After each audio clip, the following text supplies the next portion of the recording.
are learning about using fractional unit cubes to determine the volume of a right rectangular prism, okay? So right quick, just to recap what we learned on last week. When we're using fractional cubes to find the volume of a right rectangular prism, what are some of the steps we got? We had 6 steps. All right, Ivan, tell me step 1. Step 1 is to find the least common denominator between the fractional numbers. Why am I finding the least common multiple between fractional numbers? So that they can all meet up and you get the unit cube. So they can all have the same denominator or like denominator. Does everybody agree?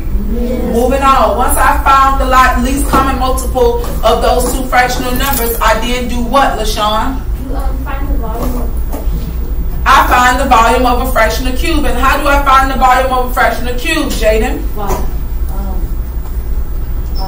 finding the multiple of the denominator. So by using the unit fraction, and I multiply the unit fraction how many times, Elise? 3.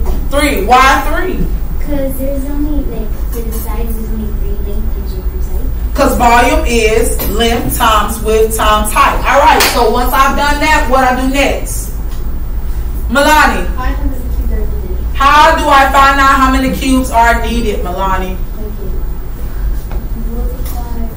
You divide the length and the width and the height by the volume of fractional cube. Not the volume, but by the unit. The unit. Okay, so I take whatever length they have for the width, and the height, and I divide that by the unit fraction given for each unit cube we're using. Does everybody agree? Mm-hmm. Once I found out how many cubes I have, what did I do then, Jefferson?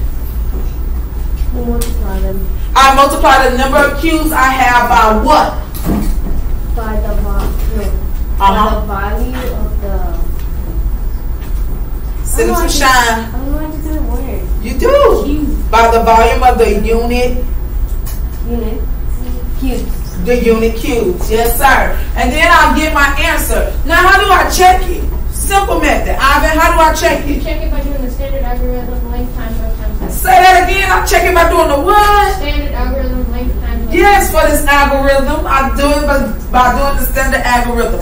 So now look at your book at number 1. We're going to solve this one. So now, looking at my list and the measurements that they've given me, do I need to find the least common multiple? No. Yes or no? Yes. Yes. They already have the same. No, they don't. No. I do, because I see a 2/3, a 1/2, and a 1 1/6. Those are not all the same numbers. So I need to find the least common multiple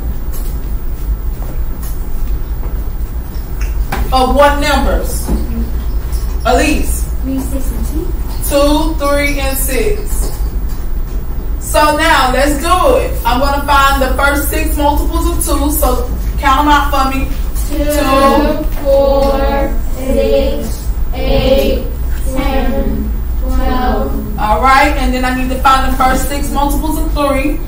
3, 6, 9, 12, 15, 18. And then I need to find the first 6 multiples of 6. 6, 12, 18, 24, 30, 36.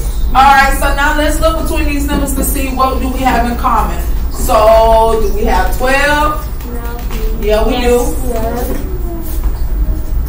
And we have 6. So, what will be my least common multiple for 2, 3, and 6, class? 6. So, because we know that 6 is the denominator, number 2, we now need to find what? The volume of the fractional cube. And how do I do that? Volume equals what? Length times width times height. Length times width times height. All right. So I fill that in. What unit fraction am I using, class? 1/6. 1/6, because we found out that our least common multiple is 6. So 1/6 times 1/6 times 1/6. So what is 6 times 6? 36. 36. And what's 36 times 6? Oh, work it out. 260. Ooh. Let's see. 6 times 6 is what? 266. 36. Carry my 3. 6 times 3 is 18. 18. Plus 3 more is 21. 21. So 216. So my volume of my unit fraction will be what? 1 over 216. 1 over 216. We keep that in the pocket, okay? Hold off on that. Next step, I am finding what? Ivan. You found out how many cubes are needed. I need to find out how many cubes are needed for my length, my width, and my height. Alright, so what is the measurement for the length of that rectangular prism that they gave us? Deborah, look at your book. What's your length? 2/3. The length. Oh, 1.16. 1 and 1/6. So I got 1 and 1/6 divided by what, class? 1/6. I divided by my unit fraction, 1/6. Alright, what about my width, James? The width is 1/2. My width is 1/2, so 1/2 divided by 1 over 6, and then for my height, Alex?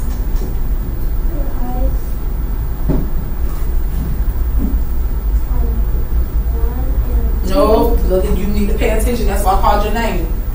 Kaylin?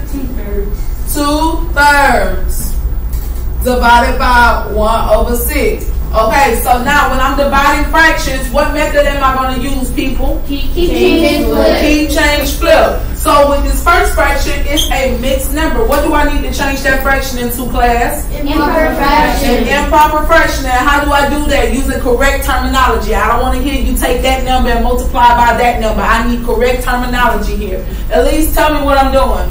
You take the denominator and multiply it by the whole number, flip, and then add the 1 in the denominator. What is that one called? Numerator. Thank you. So I take my denominator, which is 2. I multiply by my whole number, which is 1. So 2 times 1 is 2. And then I add my numerator, which is 1. And that makes it what? 3. So I keep 3 over 2. And I change my division to Multiplication. multiplication. It's 1 and the 1/6.